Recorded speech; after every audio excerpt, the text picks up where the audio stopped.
নমস্কার, কেমন আছেন আপনারা সবাই? আশা করছি আপনারা সকলে খুব ভালো আছেন এবং সুস্থ আছেন।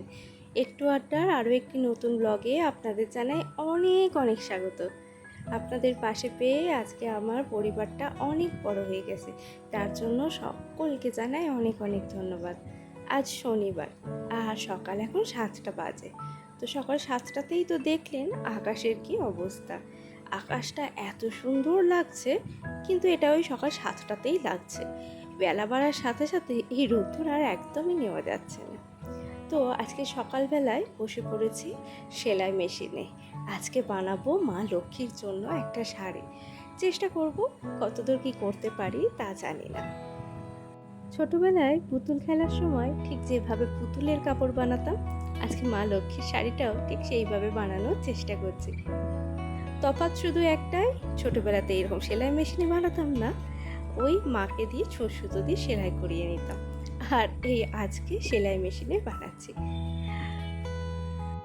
পয়সা দিয়ে পাওয়া যায় না এমন কোনো জিনিস এখন আর বাজারে নেই, কিন্তু এগুলো হচ্ছে একটা নিজের আনন্দ, নিজের শান্তি, নিজের সুখ। নিজে হাতে একটা কিছু বানিয়ে তারপরে মাকে পরাবো। একটা সাদা শাড়ির ব্লাউজ পিসটা ছিল ঠিক এরকম লাল রঙের, আর দেখতে খুব সুন্দর লাগছিল। তার সঙ্গে ছিল চওড়া পাড়। তো ভাবলাম শাড়িটা পরার আগেই ব্লাউজ পিসটা কেটে নিই। তো সেই রকমভাবে কেটে নিয়ে তো আর কোনো অসুবিধা নেই। তো তারপর দেখুন, এই যে মায়ের জন্য শাড়ি বানাচ্ছি। অন্য সময় জামাই বানায়, তো আজকে ভাবলাম একটু অন্যরকম করে শাড়ি বানানোর চেষ্টা করলে কেমন হয়। তো এই দেখুন, এখন আমি যেটা বানাচ্ছি সেটা হলো ওই আঁচলটা। আঁচলে যে আমরা কাপড়ে পিন আপ করি, তো তার জন্য এরকমটা বানিয়েছি। আর এই দেখুন, এই জায়গাটা ওই কুচির মতন করেছি, আর তারপরে ওই যে আঁচলটা আছে সেটা এখান দিয়ে একদম সুন্দর করে সেলাই করে দেবো, ঠিক যেমন আমরা শাড়ির পিন আপ করি ঠিক সেই রকমভাবে। তো দেখা যাক, পরে হলে আপনাদের সাথে আবার দেখাবো। আর মাকে পরিয়ে কেমন লাগছে সেটাও কিন্তু আপনাদের দেখাবো অন্য সময়, অন্য কোনো ব্লগে। শ্বশুর বাড়িতে থাকলে ঠিক যতটা দায়িত্ববোধ থাকে, বাবার বাড়িতে সেই দায়িত্ববোধটুকু থাকে না। মানে ধরুন, ওই সকালবেলায় এই টাইমের মধ্যে ভাত রেডি করতে হবে, এই সব কিছু দায়িত্ববোধ তো আর এখানে থাকে না। তাই সকালটা ফাঁকা বসেছিলাম, তো ভাবলাম এই সব ছোটো ছোটো কাজগুলো একটু তাড়াতাড়ি করে নিই, আর দেখি কেমন হয়। আর মা ওদিকে রান্নাবান্না করছে। আজকে তো শনিবার, তো যাবো আবার স্কুলে। তো দেখি এটা কতদূর কি করতে পারি। বেশ অনেকক্ষণ ধরেই নিয়ে বসে আছি, বুঝলেন। দেখা যাক শেষ পর্যন্ত কতটা পারি। মাকে যতক্ষণ না পড়াতে পারছি ততক্ষণ না শান্তি নেই। নিজের পছন্দ মতন করছি, জানি না ভগবানের পছন্দ হবে কি না। তবে এই কথাটা বিশ্বাস করি, মন থেকে যদি কাউকে কিছু দিই তবে সেটা তার পছন্দ হবে।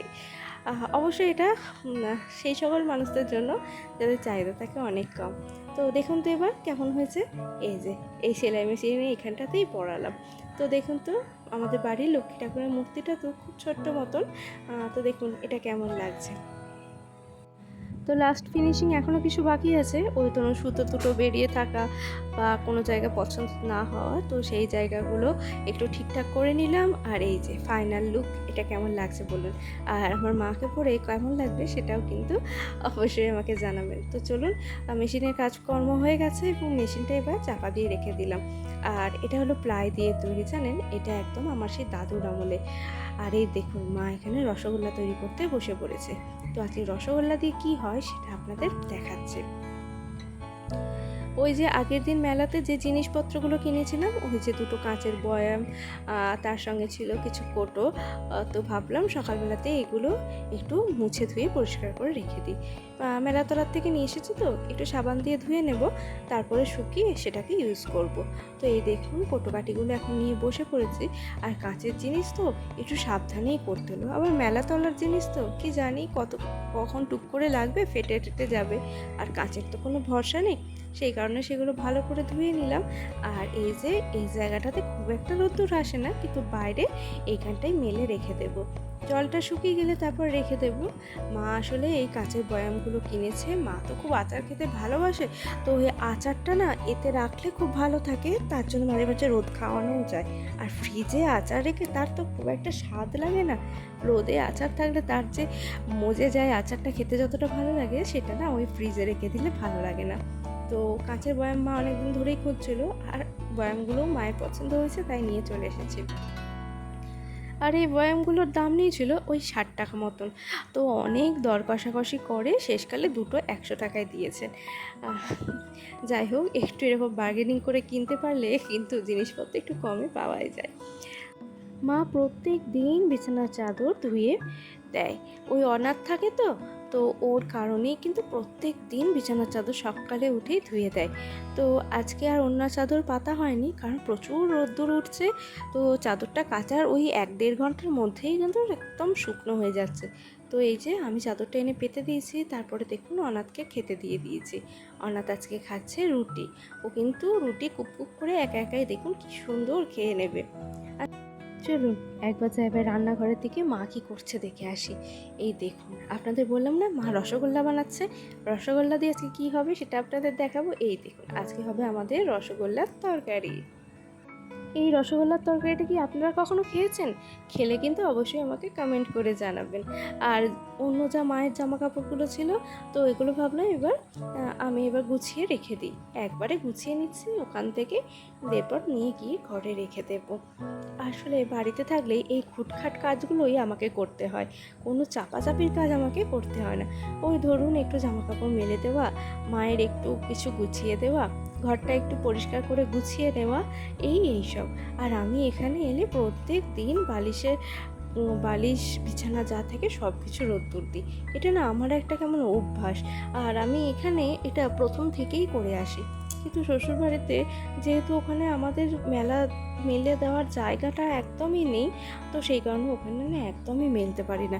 কিন্তু এখানে এলে আমি প্রত্যেক দিনই ওই বিছানা বালিশ রোদ্দুরে দিয়ে দিই। তো দেখুন মায়ের জামা কাপড়গুলো যা ছিল তুলে এনে সুন্দর করে আলনাতে ভাঁজ করে রেখে দিই। আর চলুন এবার আপনাদের দেখায় আমি মেলার থেকে কী কী জিনিস কিনেছি। এটা না আপনাদের সঙ্গে শেয়ার করা হয়নি। মেলাতে তো প্রচুর জিনিস ছিল, কিন্তু দরকারি কিছু জিনিসই নিয়েছিলাম। এই দেখুন, নিয়েছিলাম 4টি গার্ডার, এগুলো ছিল মাত্র 5 টাকা করে। আর তার সাথে নিয়েছিলাম 2টো চিরুনি, এগুলো ছিল ওই 10 টাকা করে ছিল। আর নিয়েছিলাম একটা মায়ের জন্য স্পুন। আর তার সাথে ছিল এই যে ক্লিপ। ক্লিপ তো কিনতেই হবে, এত ক্লিপ ছিল যে দেখে নিজেকে সামলাতে পারছিলাম না। আর মায়ের জন্য একটা ওই সোনালি রঙের চামচ নিয়েছিলাম, যেটা বেশ একটু ইউনিক লাগলো, আর সেটাই নিয়ে এসেছিলাম মায়ের জন্য। আর নিয়ে নিচ্ছিলাম অগুন্তি ঝুড়ি। এখানে জাস্ট এই 3টে রয়েছে। আর ওই যে দেখতে পাচ্ছেন ওই আসনটা নিয়ে এসেছি লক্ষ্মী বসানোর জন্য। আর এই দেখুন, এইগুলো আমার না ভীষণ ভালো লেগেছিল। আর এই যে এইটা একটা হ্যাঙ্গিং টাইপের ছিল, তো এটা গাড়ির সামনে ঝোলালে বেশ ভালো লাগবে। আর এই ক্যান্ডেলটা বেশ ভালো লেগেছিল। ব্যাটারিগুলো যদিও চেঞ্জ করা যাবে, যাই হোক আমার তো খুব পছন্দ হয়েছিল তাই নিয়ে নিয়েছি। আর ক্যান্ডেলটার দাম নিয়েছিল ওই 60 টাকা মতন। অনেক বার্গেনিং করে 60 টাকায় নিয়েছিলাম, দাম বলেছিল 80 টাকা। আর দেখছেন কত ঝুড়ি নিয়ে এসেছি, শ্বশুর বাড়ি বাবার বাড়ি সব বাড়ির জন্যই নিয়ে নিয়েছি এত ঝুড়ি। ওই খাবার দাবার থালা দিয়ে চাপা দেওয়ার থেকে ঝুড়ি পেতে দিয়ে চাপা দিলে ওই একদম ভাবটাতে জল হয়ে যায় না, তার কারণে না খাবারটাও ভালো থাকে। আর এই দেখুন মায়ের রসগোল্লার তরকারিটা প্রায় হয়েই এসছে, কষা হয়ে গেছে। আর মা কিন্তু এতে জলও দিয়ে দিয়েছে। তার আগে চলুন আমি এই মানি প্ল্যান্ট গাছটা একটু যত্ন করে নিই। এই গাছগুলোর যত্ন আমাকেই করতে হয়, কারণ এগুলো মা অতটা ভালো করতে পারে না, বা মায়ের সময়ও হয়ে ওঠে না। মাকে এই কাজগুলো করতে বললে মায়ের যেন একটু চাপই পড়ে যায়। তাই গাছটা নিয়ে এসে, জলটা তো গরম হয়ে যায়, জলটা বেশ কয়েকদিন অন্তর চেঞ্জ করে দিলেই হয়। তো আমি এসে কি করলাম, বালতির মধ্যে যে ঠান্ডা জলটা ছিল, ঠান্ডা জল মানে ফ্রিজের জল না, এমনি কল থেকে যে ঠান্ডা জলটা বেরিয়েছিল সকালে, সেই ঠান্ডা জলের মধ্যে বেশ খানিকক্ষণ চুবিয়ে রেখে দিয়েছিলাম। তারপরে তুলে নিয়ে এই দেখুন একটু রোদ্দুরের দিকে রেখে দিয়েছি। ওই কাচের গায়ের পাতার জলটা শুকিয়ে গেছে, তারপরে এনে আবার ওই ফ্রিজের মাথাতে রেখে দিয়েছি। দেখুন কি সুন্দর লাগছে না। এই মানি প্ল্যান্টটাই তো আমি সেই বসন্ত বুড়ি মায়ের ওখান থেকে এনেছিলাম, যেটা আপনাদের দেখিয়েছিলাম। দেখেছেন কত সুন্দর একটা কলার কাঁদি হয়েছে, আর কলাগুলো হয়েছে ভীষণ পুষ্ট। আর এই যে দেখুন ভাজা রসগোল্লাগুলো মা এদিকে কড়াইয়ের মধ্যে দিয়ে দিল। এরপর এগুলো রসগোল্লা যেমন রস ঢুকে তুলতুলে হয়, আর এখানে এই তরকারির ঝোলটা ঢুকেই কিন্তু রসগোল্লাগুলো একদম তুলতুলে নরম হয়ে যাবে। এখন বাজে ওই 9:30 মতন, বাপি এখনও বাড়ি আসেনি। তো সেই কারণে মাই গরুগুলোকে তুলে দিল, আর গরুগুলো গোয়ালে ঢুকিয়ে দিয়েছে। এখন ওরা জাব খাবে, খড় ভুসি খোল এইসবই খেয়ে নেবে। আর প্রচণ্ড তো রোদ, এই সময়টা একটু গোয়ালেই থাকবে, তারপরে রোদটা পড়ে গেলে আবার ওদের নামিয়ে দেবে। আর এরপর আমিও খাওয়া দাওয়া করে নেব। আর যেহেতু শনিবার, তো সকালে আর ভাত খেয়ে যাব না, সকালেই একটু মুড়ি খেয়েই চলে যাব। তো মুড়ি ছিল না গো, মা আবার মুড়ি নিয়ে আসলেন। আর আমি এটা টিনে ঢেলে নিলাম, মা আবার একটা থালা দিল, আর আমি নিজের থালায় মুড়িটা বেড়ে নিলাম। আর এই দেখুন, বাড়ি এলে এটা হচ্ছে আমার প্রিয় খাবার। এই যে কড়াইয়ে মা দুধ ফুটিয়ে ফুটিয়ে সর তুলে রেখেছে, আর এই সর দিয়ে আমি খাবো মুড়ি, আর মা খাবে দুধ দিয়ে মুড়ি। আচ্ছা, এই দুটো মুড়ির মধ্যে পার্থক্য বুঝতে পারছেন? এই মায়ের হাতেরটা হলো ঘরের ভাজা মুড়ি, আর আমার হাতের থালাটা হলো কেনা মুড়ি। মা তো আসলে কেনা মুড়ি খেতে পারে না, মায়ের খুব গ্যাস অম্বলের সমস্যা হয়, সেই কারণে মা মায়ের মুড়িটা ভেজেই নেয়, আর আমি আর বাপি খাই এই কেনা মুড়ি। অনাথ খায় যদিও কেনা মুড়ি। এই দেখুন, আমি নিলাম সর, আর মা নিয়ে নিল দুধ। গরুর দুধের থেকে যে কত কিছু পাওয়া যায় তার তো কোনো সীমা নেই। এই দেখুন, সর মাখিয়ে মুড়ি খেলাম, আর হাতটা কেমন চকচক করছে দেখুন। এটা হলো আসলে ঘি, আর এই সর থেকেই তো ঘি হয়। আর আমার মা বাড়িতে কিন্তু ঘিও করে। তো চলুন, খাওয়া দাওয়া হয়ে গেছে, আর আমার একটা বদ অভ্যাস হলো আমি খাওয়ার পরে তবে স্নানে যাই। আর এখন আমি স্নান করে নিই, স্নান করে একদম রেডি সেডি হয়ে নিয়েছি। আর এরপরে জামাটা কেচে নিয়েছি, জামাটা এবার উঠোনে তারে মিলে দেব। তারপরে চুল ঢুল আঁচড়ে এবার বেরিয়ে পড়বো স্কুলের জন্য। তো স্নান করে এসে আগে ঠাকুরকে প্রণাম করে নিলাম, এটা আমার অভ্যেস। স্নান করে আর সকালে ঘুম থেকে উঠে বা কোথাও বেরোনোর আগে আমি আগে ঠাকুরকে প্রণাম করি, তারপরে কিন্তু বের হই। তো দেখুন, এই সিংহাসনের সামনে এসে প্রণাম করে নিলাম, এরপর একটু নিচে রেডি হয়ে নেব। শনিবার তো খুব একটা ভালো করে মাথাটা ভিজোয়নি, আবার স্কুল থেকে ফিরে আবার একবার স্নান করতে হবে। আর দিনে এতবার করে স্নান করলে আরাম হচ্ছে তো বটেই, কিন্তু না, শরীরটা একদম নেবে না। একটু ঠান্ডা লেগে গেলেই তখন আবার হবে আরেক সমস্যা। আর এখন ওয়েদারটা জানেন, যখন বৃষ্টি হচ্ছে ঠান্ডা হাওয়া দিচ্ছে, তো ওয়েদার ঠান্ডা হয়ে যাচ্ছে। আবার যখন রোদ উঠছে, সেই রোদটা নেওয়াই যাচ্ছে না। এই ঠান্ডা গরমে না শরীরটা খুব খারাপ হয়ে যাবে। তো সেই কারণে ভাবলাম এখন চুলটা বেঁধেই মাথাটা ভিজিয়ে নিই, আবার যখন স্কুল থেকে ফিরবো তখন আরও একবার স্নান তো আমাকে করতেই হবে, তখন আবার স্নান করে নেব। আর এই দেখুন, আমি একদম রেডি হয়ে গেছি, হেলমেট পরে। আর সানগ্লাসের কাজটা একটু ধুলো পড়েছিল, তো ওটা একদম মুছে নিয়ে এই দেখুন গলার দিয়ে ওড়না টোড়না নিয়ে নিলাম। গাড়ি নিয়ে যাবো তো বলা যায় না, ওড়নাটা হয়তো হাওয়াতে কোনো বিপদাপদ হতেও পারে, তাই গলা দিয়েই কিন্তু ওড়নাটা নিয়ে নিলাম। আর আজকে স্কুলে আছে একটু কাজ, তার জন্য কিছু কাগজপত্র আমাকে নিতে হবে, তার জন্য কাগজপত্রগুলো দেখে নিলাম। তো চলুন, সব কিছু ঠিকঠাক করে নিয়ে নিয়েছি, নইলে আবার কিন্তু আমাকে বাড়ি ফিরতে হবে।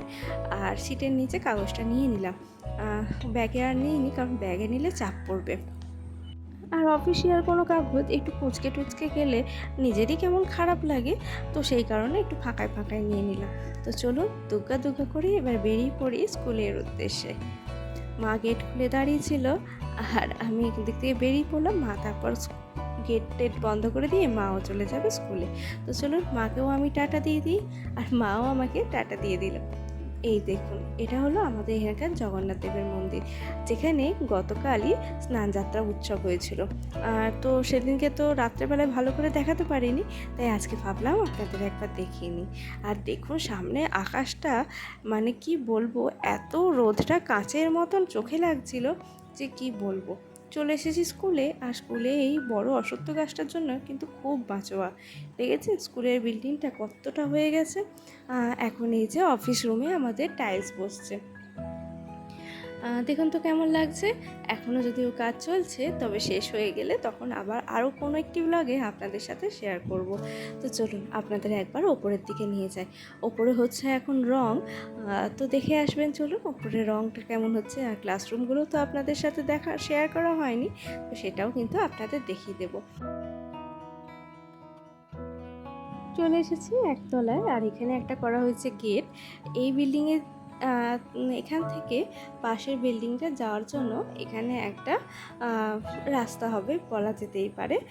আর ওই যে নিচে কাজ হচ্ছিল, ওই ট্যাঙ্কিটা ছিল ওই ছাদে, তো ট্যাঙ্কিটা এখন এই নতুন বিল্ডিংয়ে দোতলার ছাদে তোলা হবে। আর এই দেখুন কত বড় হল ঘর দেখেছেন। নিচের হল ঘরটাও কিন্তু এইরকমই বড়, যদিও ওটার থেকে এক ফালি নিয়ে অফিস রুম করা হয়েছে। তো নিচে ওপরে এরকম বড় বড় দুটো হল ঘর, তারপরে রয়েছে পাশেও তো একটা বিল্ডিং রয়েছে, সেখানেও রয়েছে একটা হল ঘর, আর একটা রয়েছে ডাইনিং রুম, যেখানে বাচ্চারা মিড ডে মিল খায়। আর তার সাথে আছে রান্নাঘর, আর রান্নাঘরের পাশেই আছে আবার একটা গোডাউন ঘর। আমাদের এই স্কুল চত্বরটা কিন্তু অনেক বড়, মানে বিশাল। দেখে নিশ্চয়ই বুঝতেই পারছেন এত বড় একটা অশ্বত্থ গাছ আছে, তারপরে এরকম বিল্ডিংও রয়েছে, তারপর মাঝখানেও এখনও খেলার অতটা জায়গা। স্কুলে মাঠটাতে ছেলেরা কিন্তু খুব আনন্দ সহকারে এবং খোলামেলাভাবে খেলতে পারে। অন্য অন্য স্কুলে হয় কি, সব স্কুলে তো আর জায়গা থাকে না, তো ওই খেলাধুলার জায়গাটা একদমই থাকে না। আমাদের স্কুলে খেলাধুলার জায়গাটা কিন্তু অনেকটা। এখন তো বাউন্ডারি ওয়ালটা অনেকটাই নিচু, তো এরপর যখন বাউন্ডারি ওয়ালটা উঁচু হবে, ইচ্ছা আছে স্কুলের একদিকটাতে একটা কিচেন গার্ডেন করব। তো বাচ্চাদের সবজিটা আর কিনে খেতে হবে না, একদম স্কুলে বিনা কীটনাশকে ওরা সবজি খেতে পারবে। আর এটাও তো একটা শিক্ষণীয় বিষয়, তাই না? দেখুন কি সুন্দর লাগছে চারিদিকটা। আর এই জায়গাটা এতটা ছায়া থাকে, তার জন্য কিন্তু রোদটাও অতটা লাগে না। এখন চলে এসেছি আমার ছোটোবেলার স্কুলে। আমার মা আছেন এখানে, মাকে নিয়ে একবারে বাড়ি যাব। এখন বাজে ওই 1:30 মতন, তো চলে এসেছি মাকে নিতে। এই 2 দিন হিট ওয়েভের জন্য বাচ্চাদের টিচিং লার্নিং প্রসেস বন্ধ আছে, সেই কারণে বাচ্চারা কিন্তু নিজেরা নিজেদের মতন খেলাধুলা করছে। এই যে দেখুন, এখানেও এই ছায়ার মধ্যে ওরা কি সুন্দর খেলা করছে। চলুন আমার ছোটোবেলার স্কুলটা একবার আপনাদের ঘুরিয়ে দেখাই। এই যে এটা হলো আমার ছোটোবেলার স্কুল, মোবারকপুর বিবেকানন্দ প্রাথমিক বিদ্যালয়, যেটা আমাদের বাড়ির ছাদ থেকে দেখা যায়। আর সেটা তো আপনাদের অনেকবারই দেখিয়েছি। আজকেই চলে এসেছি স্কুলের ভেতরটায়। আগে আমরা যখন পড়তাম এই স্কুলের এই সেটটা ছিল না, সিঁড়িটা এমনিই ছিল।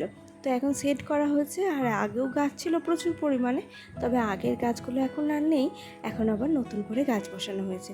এই যে মায়েরা সব বসে আছে, তো মাকে নিয়ে চলে এসেছি বাড়িতে। এখন মা দরজা খুলে দিচ্ছে, আর আমি গাড়ি নিয়ে একদম ঢুকে যাব। বাইরে যা রোদ্দুর, মনে হচ্ছে কতক্ষণে ঘরে গিয়ে হাত পাটা ধুয়ে একটু পাখার নিচে বসবো। আমাদের বাড়ির ওরকম ছাদের উপরে সেটটা করাতে ঘরগুলো হয়েছে এখন অনেকটাই ঠান্ডা। কলের জলে পা ধুচ্ছি, পা যেন মনে হচ্ছে পুড়ে যাচ্ছে। ফ্রিজে ছিল খানিকটা দই, তো এসে হাত পা ধুয়ে আগে সেই দইটুকু দিয়ে একটু শরবত বানিয়ে নিলাম। মা আর আমি এখন শরবত খেয়ে নেবো, আর বাপির জন্য তুলে রেখে দেবো। এবার একটু ঠান্ডা হয়ে নিই। চলুন তাহলে আজকের ব্লগটা এখানেই শেষ করছি। সবাই ভালো থাকবেন, সুস্থ থাকবেন, আর আজকের ব্লগটা কেমন লাগলো অবশ্যই জানাবেন। আজকের মতন টাটা।